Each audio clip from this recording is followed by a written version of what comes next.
দীঘা জগন্নাথ মন্দির উদ্বোধনের আগে ব্রাহ্মণ সমাজকে সংগঠিত করার উদ্যোগ নিল গোপীবল্লভপুর ১ নম্বর ব্লক তৃণমূল কংগ্রেস।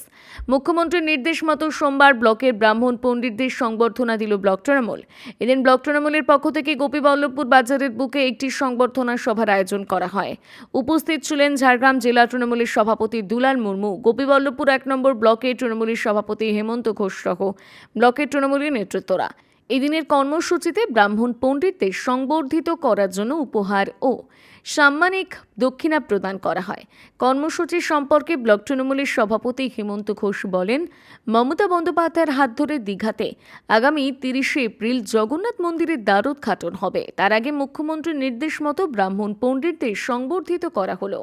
আজকে আমাদের এখানে আমাদের সবার প্রিয় মুখ্যমন্ত্রী মমতা ব্যানার্জির নির্দেশে আগামী ৩০শে এপ্রিল শুভ অক্ষয় তৃতীয়ার দিন শুভ জগন্নাথ মন্দিরের দ্বার উদ্ঘাটন হবে।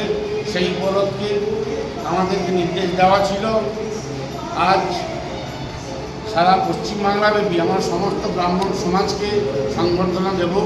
সেই সুবাদে আমরা গোপীবল্লভপুর ১ নম্বর ব্লক তৃণমূল কংগ্রেসের পক্ষ থেকে গোপীবল্লভপুর ব্লকের সাধ্যমতো আমরা সমস্ত যতটা সম্ভব ব্রাহ্মণ সমাজকে আমরা সংবর্ধনা করেছি। গোপসাই অভিনন্দন সংঘ, এ গ্রুপ অফ ইনস্টিটিউশন, পূর্ব ভারতের অন্যতম বেসরকারি কলেজ যা বর্তমানে অধিক জনপ্রিয়তা পেয়েছে।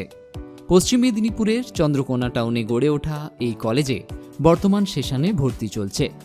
2025 এবং 2026 সেশনে ভর্তির জন্য শীঘ্রই যোগাযোগ করুন। আমাদের এখানে engineering, pharmacy, paramedical, nursing, BEd, MEd, DElEd এবং ম্যানেজমেন্ট নিয়ে পড়াশোনা এবং গবেষণা করতে পারেন। রয়েছে উন্নত মানের ক্লাসরুম, ল্যাব এবং সুবিশাল ক্যাম্পাস। আমাদের এখানে 50-এরও অধিক কোর্স করার সুবিধা রয়েছে। আরও বিশদে জানতে নিচের নাম্বারে কল করুন।